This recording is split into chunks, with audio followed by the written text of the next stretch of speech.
அப்பெல்லாம் வந்து கோரியோகிராஃபி எல்லாரும் யாரு எந்த ஹீரோலாம் ஆடுறாங்கன்னு அப்படி பார்க்கும்போது தளபதி தான் அப்படி போவாங்க. அப்போ எல்லா எல்லா ஹீரோவுமே இப்ப ஆட ஆரம்பிச்சிட்டாங்க. எல்லாருமே நல்லா இருக்கு. அப்போ வந்து யாரு தளபதிக்கு கோரியோகிராஃபி பண்றாங்க அவருன்றது வந்து ரொம்ப விஷயமா இருந்தது. ரொம்ப டைட்டில் அந்த கார்டு எடுக்கிறதுக்கு. அந்த மாதிரி பெரிய சாங்ஸ் எல்லாம் பண்றதுல வந்து ரொம்ப சேலஞ்சா இருக்கும். ஒரு 10-20 நாள் தூங்கவே மாட்டோம். அவருக்கு சாங் பண்றோம்னா அந்த ஏன்னா அவருக்கு வந்து கிட்ஸ்ல இருந்து பெரியவங்க வரைக்கும் நல்ல ஃபேன்ஸ் இருக்காங்க. வெறித்தனமா இருக்காங்க. சோ குழந்தைங்களுக்கும் பிடிக்கணும், பெரியவங்களுக்கும் பிடிக்கணும், யூத் பசங்களுக்கும் பிடிக்கும். சோ கோரியோ மாசாவும் இருக்கணும், ட்ரெண்டாவும் இருக்கும். சாதாரணமா பாட்டுன்னு வந்துடாது. அது மாதிரி அவரும் வந்து அவரு ரசிகர்கள்லாம் வெறித்தனமா ஃபேன்ஸ். உழைப்பு பயங்கரமா உழைப்பாரு. அந்த பாட்டுன்னு வந்துட்டா சவால் விட்டு சொல்லுவாரு. பாட்டை ஹிட் பண்ணிடுவாரு எப்படியாவது. பாட்டுக்குள்ளன்னு வந்துட்டாருன்னா அத நம்ம எப்படியாவது அவரை வச்சு ஹிட் பண்ணிடலாம். நம்ம நினைச்சதை எடுத்துட்டு வந்துடலாம்.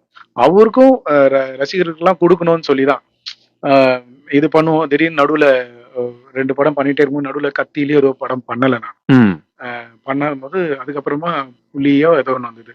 உடனே வந்து நான் கூப்பிட்டு ஐயோ நான் அந்த அந்த படத்துல டான்ஸ் வேணும்ப்பா கண்டிப்பா. லாஸ்ட் டைமே வந்து கொஞ்சம் இதுவா இல்ல, நீ வா எனக்கு பண்ண அப்படின்னு சொல்லிட்டு புலி பண்றோம். புலியில வந்து இந்த ஜிங்கிலியா ஜிங்கிலியா குட்டி அதுக்கு ஒரு 30 நாள் 40 நாள் மினியேச்சர்ல வச்சு அதெல்லாம் பண்ணி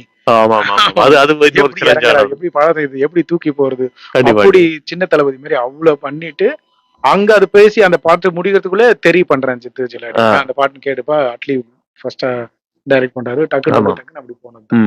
எதுவா இருந்தாலும் பண்ணிடலாம் அப்படின்னு பாப்பாரு. இதுக்கு ஏதாவது ரொம்ப இதுக்கு வந்து பாடிட்டாலே இதுக்கு இவ்வளவு ஆடணுமாப்பா அப்படின்னு. ஆனா இந்த இடத்துல ஆடிதான் ஆகணும், இந்த இடத்துல பாடிக்கலாம் அப்படின்னு. இந்த இடத்துல பாடினா கூட ஓகேப்பானா டக்குன்னு டைரக்டர் பேசி உடனே மாத்திப்போம் எல்லாமே. ஏன்னா ஒரு ஹீரோ கம்ஃபர்டபுளா இருக்கணும், ஒரு கேமராமேன் எல்லாருமே கம்ஃபர்டபுளா இருக்கிறதா. இல்ல நான் தான் இப்படிதான் பண்ணுவேன் நம்ம அடம் பிடிச்சிட்டு எடுக்க முடியாது. அந்த படத்துக்கு அவருக்கு என்ன வேணும்னு அவருக்கு தெரியும். சோ இதுல இப்படி பண்ணிக்கலாம்னு பார்த்தவொடனே நல்லா இருக்கு பண்ணிக்கலாம், சூப்பர்பா அப்படின்னு. நான் ஓகே வாங்குறது தான் என்ன பாப்பாரு.